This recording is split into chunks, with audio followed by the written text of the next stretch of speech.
So ఈ mid week అంటే ఈ రోజు ఒకరు మనకు హౌస్ లో ఎలిమినేట్ అవుతారండి. అది మనకు రేపు చూపిస్తారు. అలాగే వచ్చేసి మనకి వీకెండ్ ఎలిమినేషన్ కూడా జరగబోతుంది. So double elimination top 5 అనుకుంటున్నారంట. మరి ఎనీ ఛాన్సెస్ 6 కూడా ఉండొచ్చేమో తెలీదు. మోస్ట్లీ వీకెండ్ అంటే మిడ్ వీక్ వీకెండ్ అంటే ఒకరు వచ్చేసి మనకు సుమన్ అన్న ఖచ్చితంగా వెళ్ళిపోవాల్సిందే. ఇంకా వచ్చేసి సంజన గారు వీకెండ్ ఎలిమినేషన్. సో భరణి గారికి అయితే ఓటింగ్ బాగా పడుతుంది. ఎందుకంటే ఆయన కామెడీ గాని పుంజుకోవడం గాని సో మేనేజ్మెంట్ కోటా కాబట్టి ఖచ్చితంగా ఉంటారేమో అనిపిస్తుంది.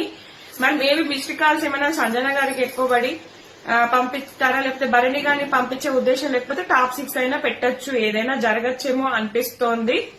సో భరణి గారిని ఉంచితే ఖచ్చితంగా టాప్ 6 పెడితే బెటర్ ఏమో. భరణి గారిని ఉంచాలనుకున్నప్పుడు సంజన గారు టాప్ 5 కంటెస్టెంట్ అబ్బా అనిపిస్తుంది.